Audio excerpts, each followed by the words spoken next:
So I'm going to now pass the mic to Ms. Alison WEIR.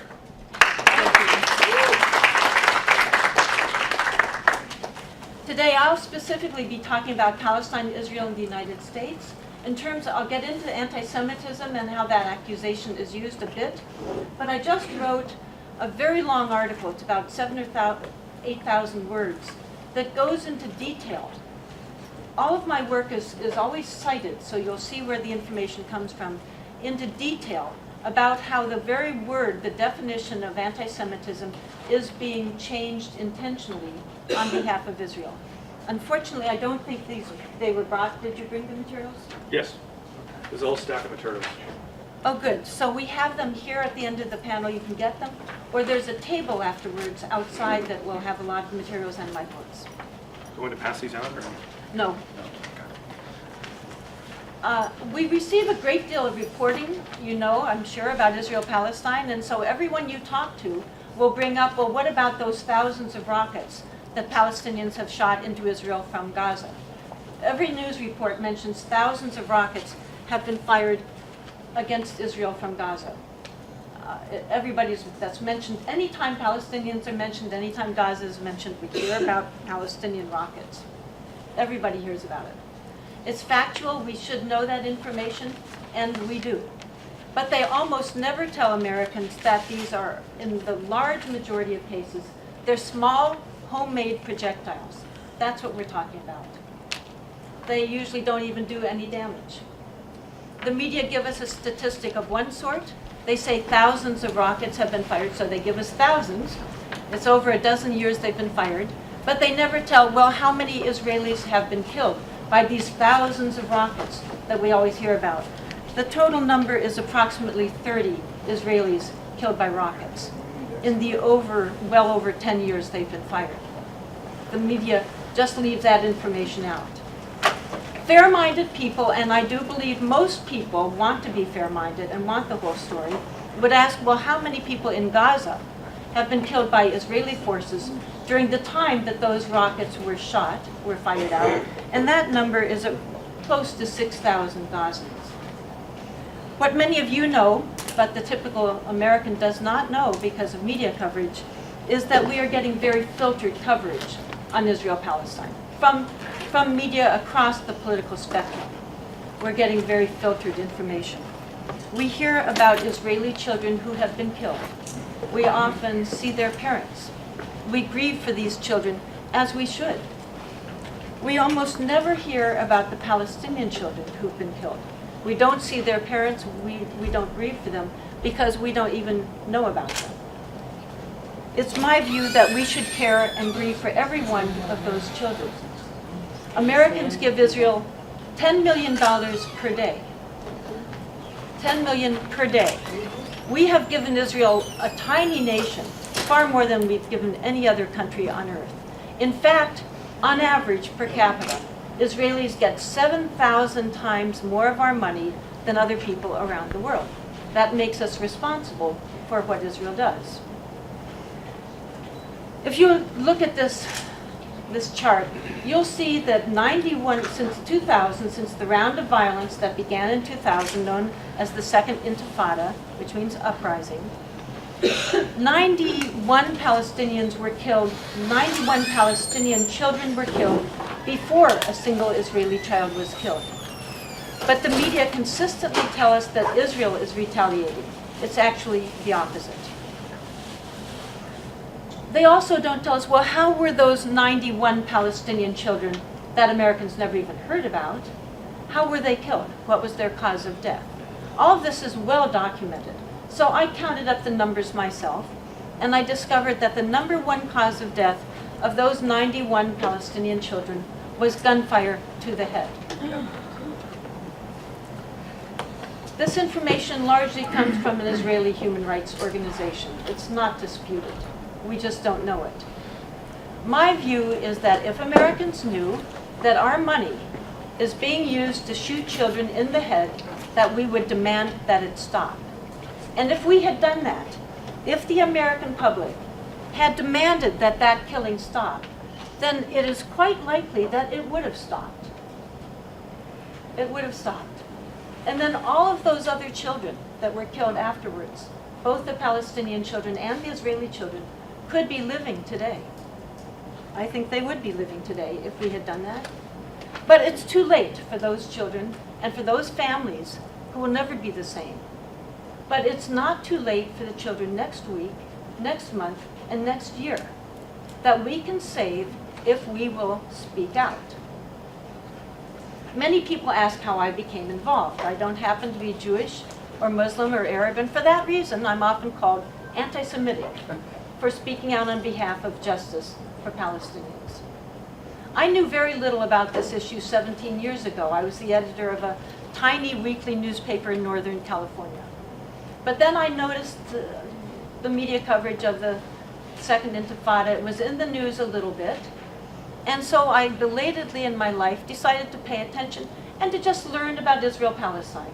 I had been an activist when I was a student against the Vietnam War and for civil rights, etc. Then I'd raised children. So I'd never looked into Israel-Palestine. I thought, well, I think I'll follow the news coverage and really learn about that issue and what's going on.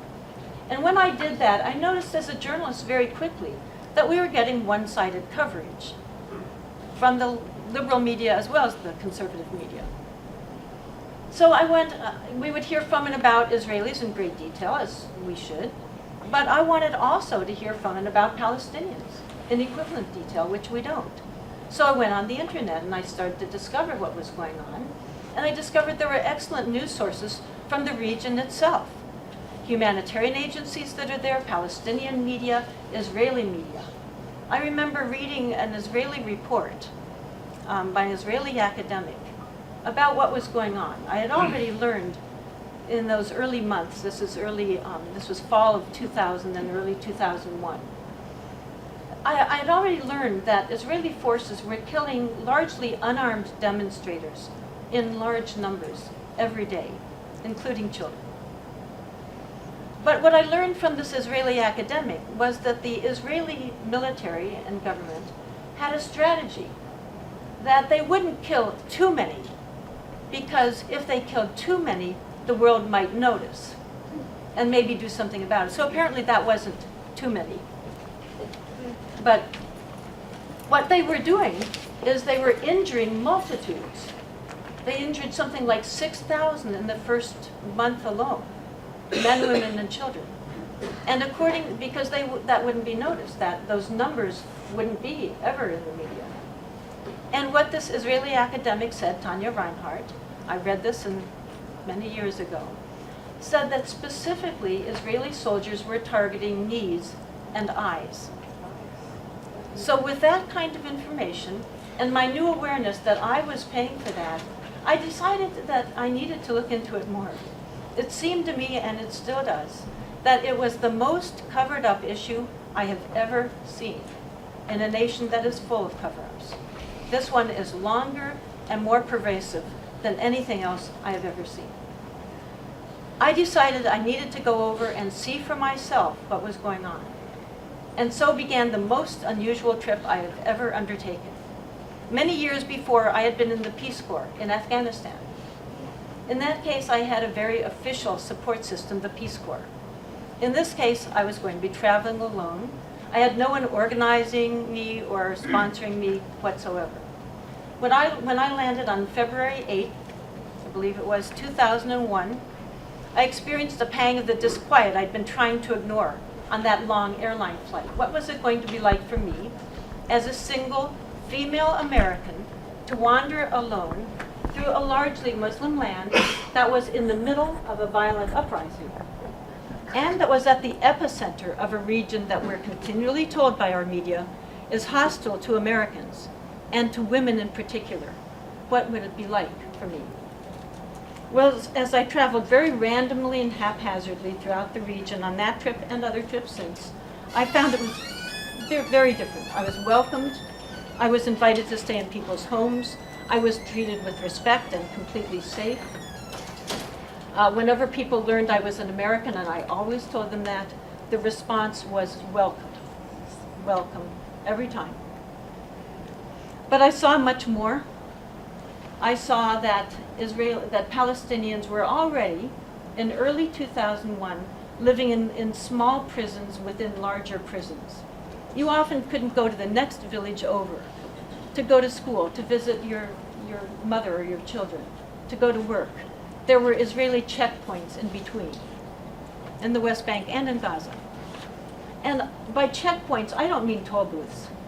I mean soldiers in combat gear with machine guns.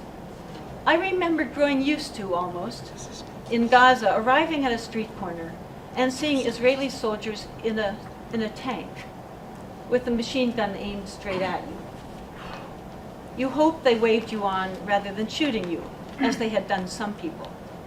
At night, you couldn't really see those soldiers very well, but you could see the flashlight with which they would signal, whether or not you were allowed to continue driving, to continue living. That was routine. That was in the good parts of Gaza. The less desirable parts looked like this. These are all pictures I took myself. These are residential areas full of families. And let me remind you, this was long before Hamas was elected. This was before a single rocket had been fired from Gaza. The media tell Americans, oh, Israel's defending itself from Hamas and from rockets. This was before that time. This is the Tufa area of Khan Yunis in Gaza. That's what it looked like. The West Bank was being shelled also. As I went around that area, crowds of people were coming up to me. There were no other American journalists there. They were smiling at me and welcoming me to their Swiss cheese homes. As I wrote later, at one point there was gunfire quite near. We all ducked and they took me to a safer area.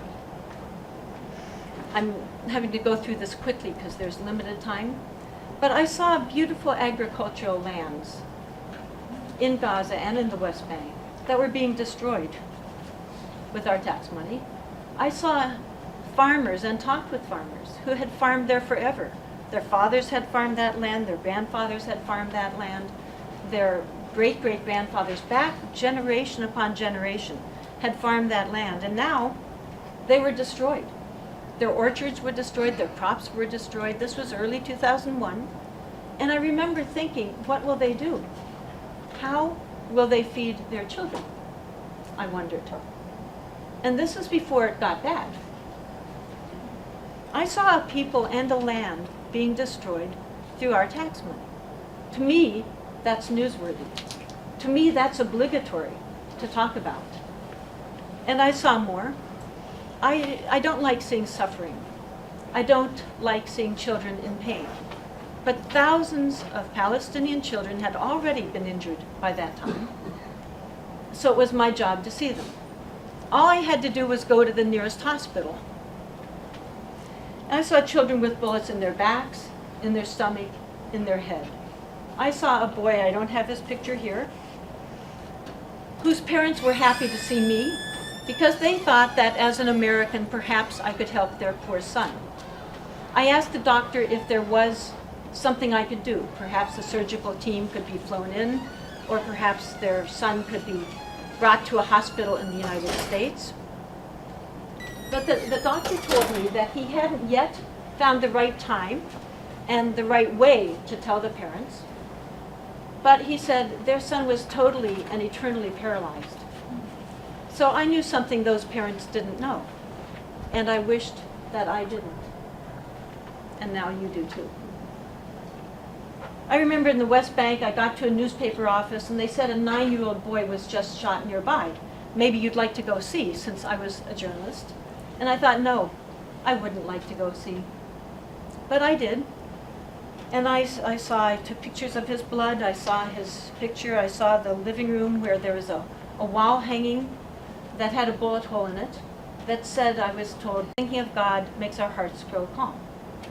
A quote from the Quran. I saw a plaque over the front door that I could read myself that said, God bless our home. The family, I was told, had moved in 10 days before. This was their dream home. I saw the family photos on the wall, and I saw the parents when they got back from the hospital from their dead son. And I heard the mother and the sisters weeping and weeping. And I saw the father walking around shell-shocked. it looked to me like he was sleepwalking in a bad dream that will never end. There were so many funerals I went to. There were funerals every day. I remember another was for a woman just shortly afterward who had been killed. She had 3 sons, 18, 14, and 12. She'd been killed by the Israeli military. And as I was interviewing people, at one point I found myself walking next to this woman who, it turned out, was the dead woman's neighbor. She told me about her friend. She said just a few days before, her friend had been asking her what it was like to go to college in America, because this woman had gone to college in the U.S. She explained to me, it's every boy's dream in Palestine to go to college in America. So the dead woman's 18-year-old son had wanted to go to college in America. But she said, of course he won't go now. He'll stay home to help with his brothers. And I saw so much more then when I went more recently and took more pictures. This is what Gaza looked like the last time I went, parts of it. These are places that were full of people. So when I returned from that first trip, I started an organization called If Americans Knew, to tell every single American in this country that I can the facts about Palestine. Some people call me anti-Semitic for doing that. We also conducted media studies because I feel, you probably agree with me, that the most powerful institution in our country, in any country that is basically a democratic country or a republic, the most powerful institution I feel are the news media, because they are providing the information that people think they know about all sorts of topics, especially international topics. So we looked at how they covered deaths among both populations for Palestine and Israel. To me, again, I'd like to emphasize both populations matter, all human beings matter, regardless of race, religion, ethnicity, or nationality. A death is tragic and wrong. So we looked at how they covered it. We especially looked at a subcategory of children's deaths. I think all of us are deeply saddened when we hear that a child has been killed. They're not supposed to be killed. So we looked at that coverage, and the first thing we needed to do was answer this sad question.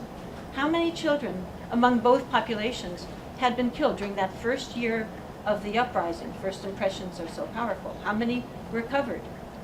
Using an Israeli source, we've discovered 28 Israeli children had tragically been killed and 131 Palestinian children. Which of these deaths were covered by our primetime network news shows? Well, they covered Israeli children's deaths at rates up to 13 and 14 times greater than they reported on Palestinian children's deaths. All of this is on our website in much greater detail. We discovered that when an Israeli is killed, especially a child or a civilian, that there are often more than one report on that death. There'll often be a follow-up report. Whereas when a Palestinian is killed, especially a child or a civilian, which most of them are, they're not even covered close to 100%. That's what's going on. In another case, I was living in Los Angeles. I saw a headline on the LA Times website that said that Palestinian violence, fatal violence against Israel, had shattered a period of calm.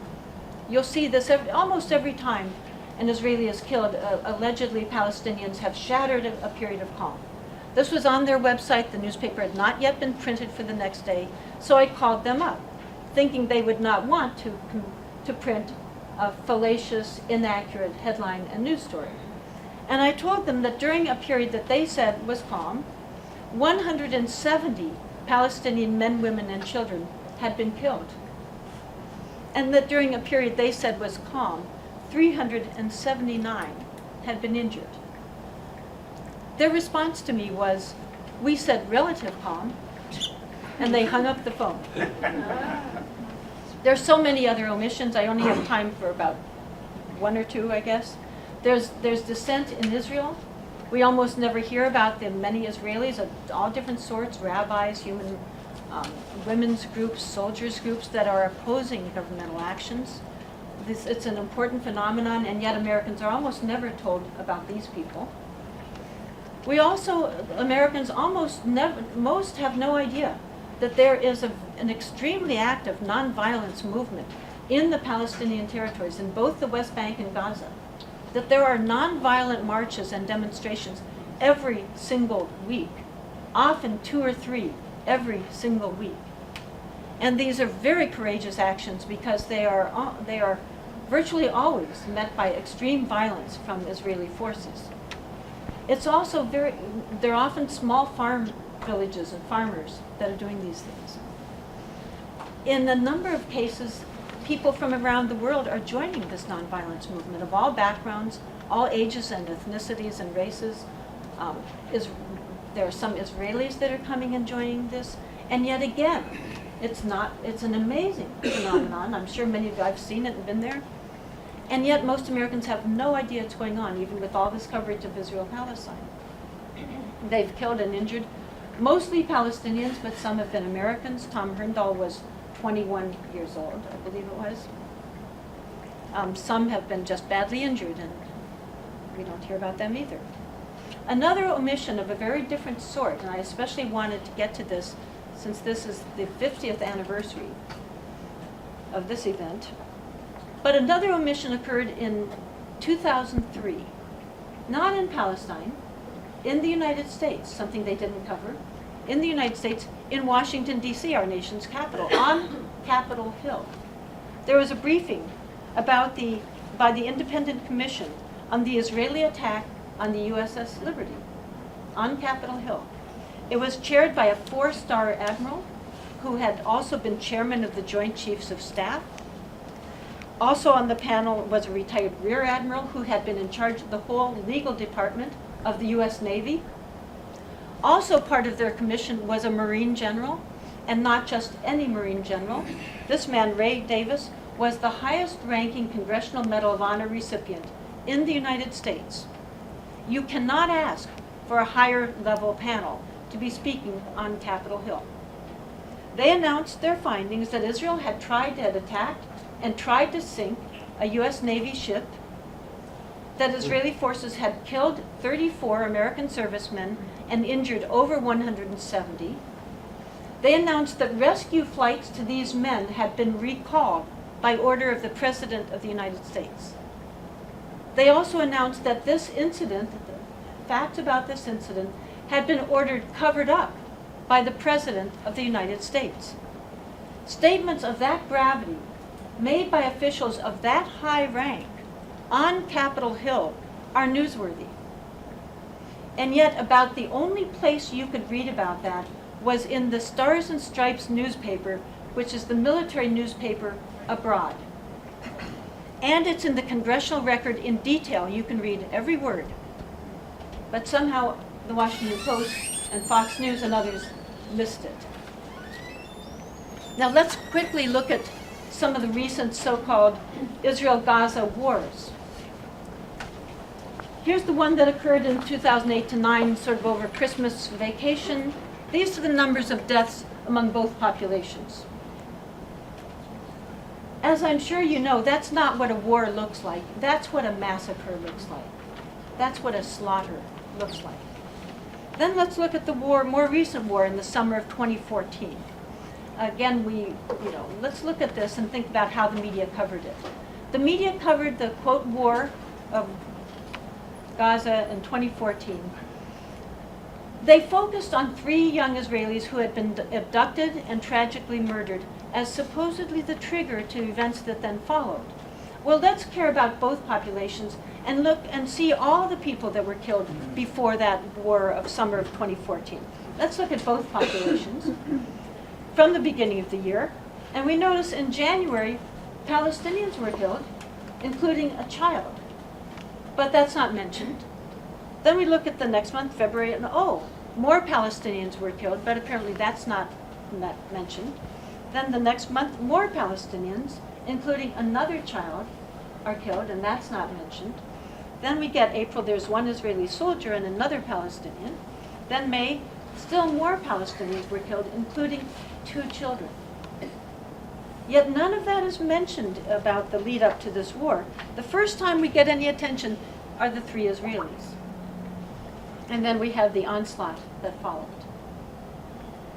Now, as I mentioned, the media say, well, you know, what led to this, that Israel was retaliating against the abduction of 3 people and murder.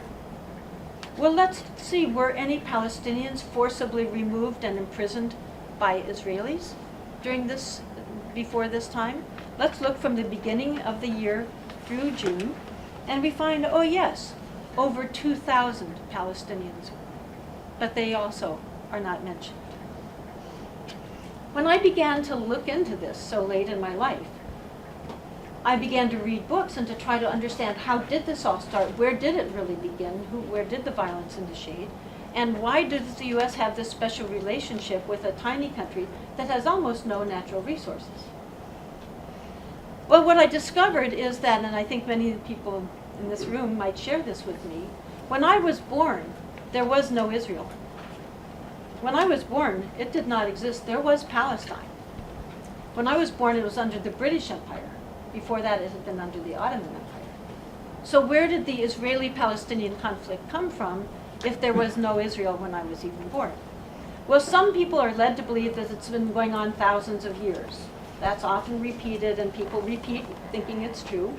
Well, it's easy to find out the facts on all of this. It's really very easy.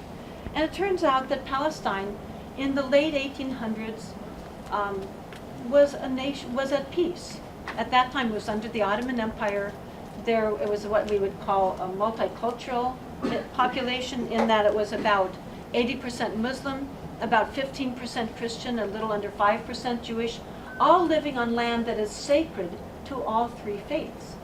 And they had been living on that land, these 3 populations and others, for centuries. It's very evident. The historical record is very clear. They were not at war. There was not the conflict and the killing that we see today. So what caused that? Well, it turns out it was a political movement, not a religious movement, a political movement that began in Europe in the late 1800s and was also very active in the United States, starting at that same time. A movement called political Zionism. All of us have heard of capitalism, socialism, fascism, and could at least loosely define all of those. And yet, Zionism is an extremely important political ideology, and most people have not even heard of it. If you use the word Zionist, most people don't know what it means. It means an adherent of a movement that wanted to create a Jewish state in Palestine, and that now wants to maintain a preferentially Jewish state in Palestine. Remember that this was started at a time when Palestine was, of course, an ancient land that was already fully inhabited, and its population was 95% not Jewish. So this would entail a major ethnic cleansing to accomplish this, to create that. So it's also important to note that at this time, in the late 1800s, early 1900s, and for many decades, the majority of Jews around the world, including in Palestine, including in Britain, including in the United States, were not in favor of Zionism. They were not in favor of that. Some were actively opposed to Zionism at that time and for many decades. Now, I'll be emphasizing the U.S. connection. That's the topic of my talk, and that's the topic of my book that I hope you'll get. It began this movement began in the U.S. much earlier than most of us were aware, and was very active much earlier than many people know. By 1910, there were already 20,000 Zionists, and it was already becoming a movement to which politicians were listening, especially in the large eastern cities like this one. In 1914, there was an especially important development. A prominent Boston attorney named Louis Brandeis of Brandeis University became a Zionist. Not only became a Zionist, he became the head of World Zionism. There was such a thing as World Zionism. It had been centered in Europe, and it moved to the United States with Louis Brandeis as the head of it. He was a very prominent, highly respected individual. We still respect many of his legal judgments, He's widely known. He was named a Supreme Court Justice in 1916. So at that point, ethically, you're supposed to resign your board affiliations, etc. So he outwardly resigned his leadership of World Zionism. This was publicly known that he was leader. So he resigned that, but secretly he continued to lead World Zionism. In my book, you'll see my book is literally half citations. So everything I'm saying here, you can go and see my source and evaluate my source for yourself. So he would have his loyal lieutenants would come into the Supreme Court chambers. One of them was Felix Frankfurt, another future Supreme Court justice, would come into Brandeis's Supreme Court chambers, report on their activities, and he would give them directions to go and carry out. This was highly improper, which is probably one of the reasons they kept it secret. But there's even more, and this part I will give you my citation for, because if you don't like it, you can blame, I'm just the messenger of this information. Among the many books I read, and I have shelves and shelves of books, I always read the footnotes and try to confirm their information, then order more books.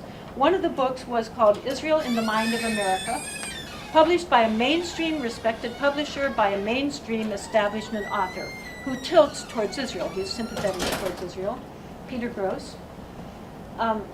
So in his book, this accepted establishment book by this establishment author, Peter Gross, who tilts towards Israel, he says that there was a secret society operating in the United States of which Louis Brandeis was a leader. The name of it was the Parashim, a secret episode in American Zionist history. Well, I'm sorry, I'm jumping ahead. So that's what Gross said in his book. So I was shocked to read that, and I wondered, well, what is his evidence for this? What is his source? I went to the footnote. I got his source. I posted it online for everyone to read. It was from a scholarly journal, the American Jewish Historical Quarterly, a peer-reviewed journal. In 1975, had this article. I looked at who was the author, who had written that article. Was this a reliable scholar? Well, it turns out to be an Israeli professor at a mainstream Israeli university. Dr. Sarah Schmidt had written the article. I have more information about this in my book. This was, looks to me quite confirmed. They would go around the country spreading Zionism. They especially recruited young Harvard students, ambitious students, and they would spread the Zionist agenda throughout the United States so that our nation and so that our population would support Zionism. In 1915, a leader of the Parashim, Professor Horace Callan from the University of Wisconsin, suggested and planted this suggestion that the British would benefit from a declaration in support of a Jewish homeland in Palestine. Any of you who have heard of the Balfour Declaration may be connecting that. I'll get to that. But the rest of you, if you're the way I was, would wonder, why would the British benefit from endorsing a Zionist colonization of Palestine? Palestine, as I mentioned, was not under the British Empire, it was under the Ottoman Empire. So what did this have to do with Britain? Well, if you look at what was going on in 1915, you discover it was the Great War, as they called it. They didn't know even greater one would be coming. And massive carnage and death. The British were in danger of losing that war.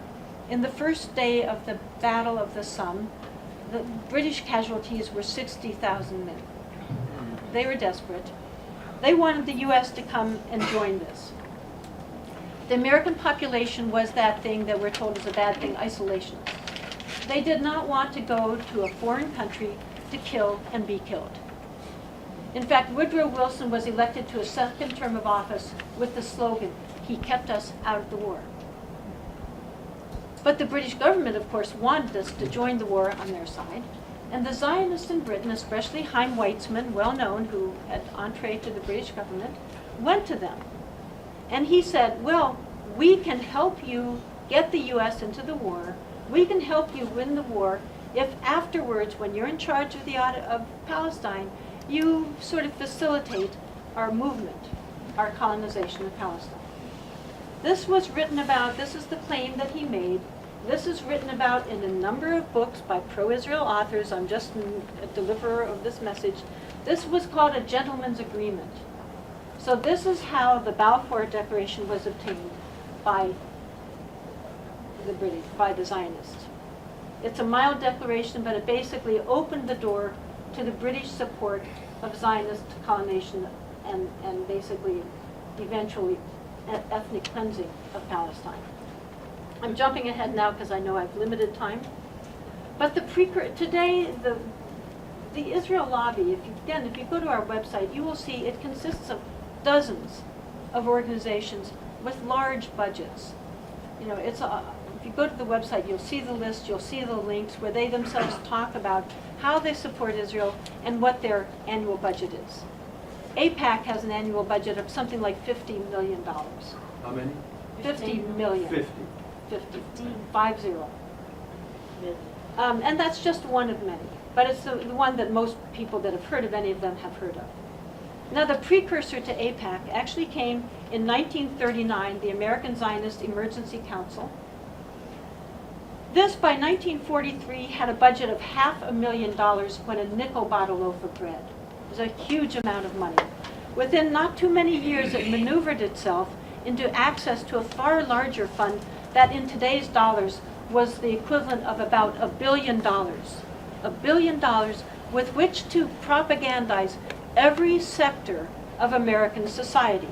And they used their money well. They had written documents, they had annual reports. This isn't archaeology, this is easily known. They targeted congressmen, Christian clergy, editors, professors, both business and labor. They targeted every sector of the political spectrum. They specifically targeted Jewish war veterans to propagandize even more intensively the Jewish population. They created hundreds of committees around the United States. They made books that were bestsellers. They called other books anti-Semitic, as they still do. During all of this time, amazingly and interestingly, there was considerable and diverse opposition to Zionism from a number of sectors. Some of the major Christian leaders, most respected pastors, opposed Zionism for religious and moral reasons. Some of the Christian ministers in the Middle East that were very famous, one was from what became the American University of Beirut, went to the Paris peace talks to specifically argue against Zionism and to advocate on behalf of self-determination for the Arab peoples, for all people. A Dead Sea scholar named Miller Burroughs wrote a wonderful book in which he told about the responsibility of American Christians to support Palestinian rights. For writing that book, he was called anti-Semitic, even though he had a life history of interfaith relations and was very opposed to all bigotry. There were many Jewish activists that were also opposing Zionism intensively. Two of them are Elmer Berger and Alfred Lilienthal, both of whom wrote excellent books, especially Lilienthal, but they never had the kind of money, never even close to the kind of money that the Zionists had. The diplomats, the governmental establishment of the U.S. opposed Zionism because they said it would hurt the United States strategically. They wrote numerous memos and reports. The Intelligence Department, the military, the State Department, all recommended that we not support Zionism, largely for strategic reasons. But some of them also pointed out for reasons of principle that we should not support it. Accusations of anti-Semitism were used against all of those people, as they still are today, as a way to silence people, to marginalize them, to prevent access, as being done against me, as has been done against other people. A former Israeli Knesset member and minister, Shulamit Aloni, a few years ago on Democracy Now! Spoke very honestly about what Israel does. I'll just read some of it. This was, again, in an interview with Amy Goodman on Democracy Now! This Israeli speaker said, the use of calling someone anti-Semitic, it's a trick. We always use it. When from Europe somebody is criticizing Israel, then we bring up the Holocaust. When in this country people are criticizing Israel, then they are anti-Semitic. And the organization is strong, she said, and has a lot of money, and the ties between Israel and the American Jewish establishment are very strong. They have power and money and the media. Their attitude is Israel, my country, right or wrong. You can see this video from Democracy Now! For yourself. It's quite true.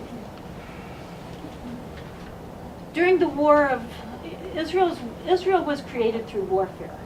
Its war of 1947 to 49 is called its War of Independence. The Palestinians call it al-Nakba, the catastrophe, because it was a massive humanitarian catastrophe. Hundreds of thousands, probably, at least 750,000 people. 700,000. 750,000 or 1 million people were ruthlessly ethnically cleansed through multiple massacres. Most Americans didn't know about it. The American media then as now were largely embedded in Israel with Zionists. But some Americans, one in particular, tried to tell the American public about it. And the woman who did that was named Dorothy Thompson. She was called by the Britannica one of the most important and famous female journalists of the 20th century. She was considered the most powerful woman in the United States after Eleanor Roosevelt. She had a newspaper column that was all over the United States, a radio program listened to by millions of Americans. And yet, today almost nobody has heard of her. She was such a celebrity that there was even a Hollywood movie loosely patterned on her life in which she was played by Katharine Hepburn. A Broadway play in which she was played by Lauren Bacall. Why is she not known today? Well, this is not why. This is one of the reasons she was famous. She was a wonderful journalist. In the 1930s, she was a foreign correspondent in Germany. She was one of the first journalists to raise the alarm about Hitler.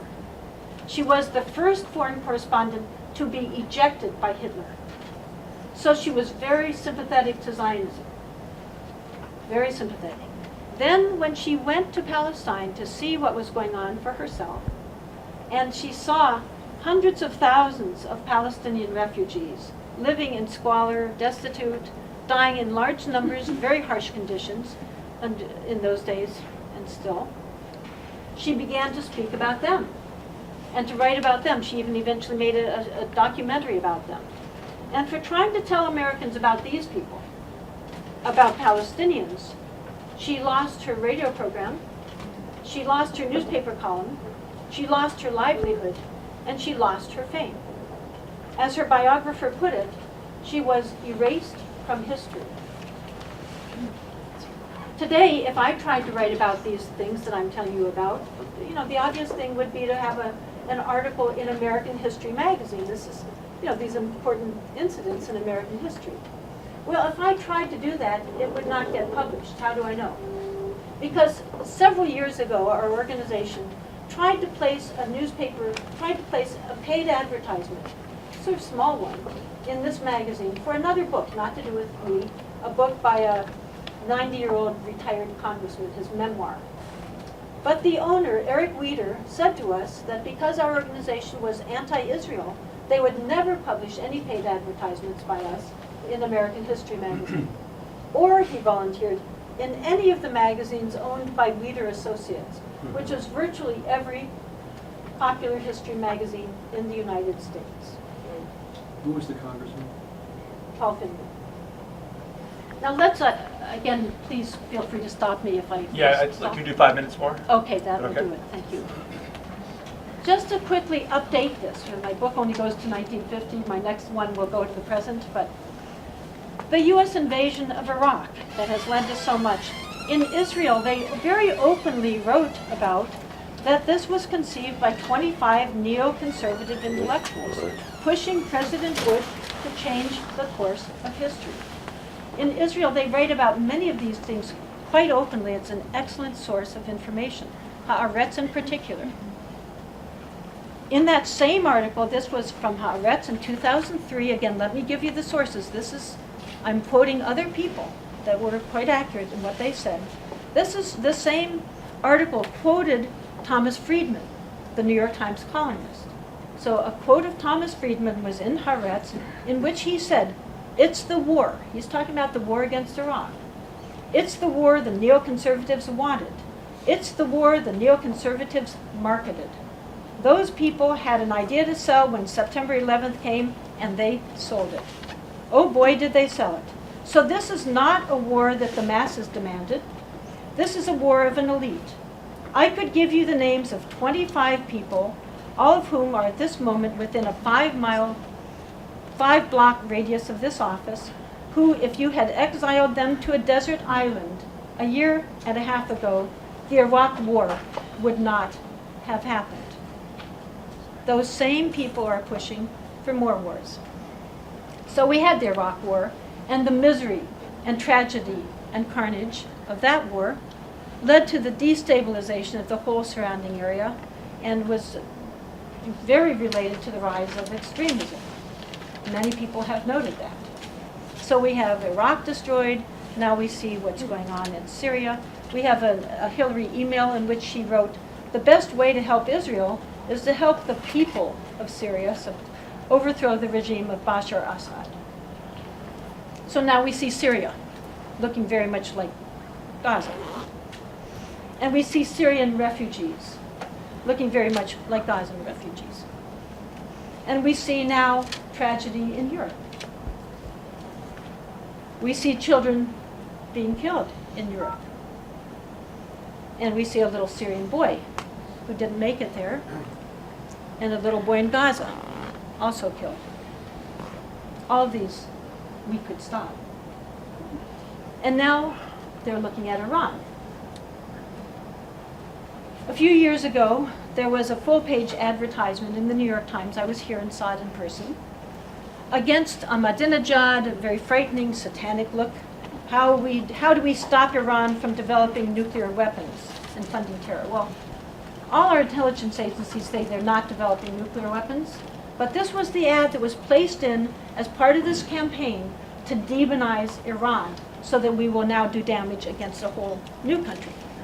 Let's look at who made it. I have the logos at the bottom are hard to read, so I made the list of who put this ad in. I'm not making this up. They signed it. They publicly, instead of doing it behind the scenes as they often do, made it very clear to us who did it. That's who placed that ad in. That's part of that's the campaign to get us to now do damage against Iran. We haven't yet attacked Iran physically. Hopefully we won't, but economically we have. We've committed really what's probably legally an act of war by a bit of a blockade. This is what's going on. This is when I started. Bad as it was, it wasn't nearly as bad as it is now. It's time for all of us to overcome the censorship, to stop being afraid of being called anti-Semitic, because the minute you say the word Palestine, you'll be called that name. And to get the real facts out to everybody we can, because it's our nation that's making all of this possible.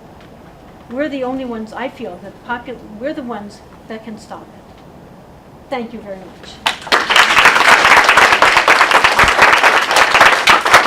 What Deb and I are a part of, and Joel is a part of, is this new group called Truth Action Project, which is, in my opening remarks, I talked about the taboo against talking about Israel and the U.S. relationship. I talked about the taboo against talking about the 9/11 official story. These are two issues that combine into each other. We know now that there is a recently released FBI report, thanks to a Freedom of Information Act, about the 5 dancing Israelis.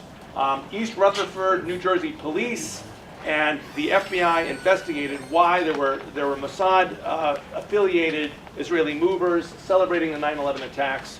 There were people posing as movers with a Israeli-owned moving company in New Jersey, and they were observed celebrating the 9/11 attacks right outside the Statue of Liberty in Liberty State Park. East Rutherford police were contacted, and these people were arrested and detained and questioned for numerous months. They were never prosecuted. They were released back to Israel. They were on Israeli television. They were celebrated as heroes. Many people believe that they were a part of some sort of Israeli intelligence operation. They were questioned by police. Why were you celebrating and high-fiving each other and holding up cigarette lighters like it's a rock concert while the towers were burning? And they said, well, we were there to document the event, which clearly shows some sort of foreknowledge.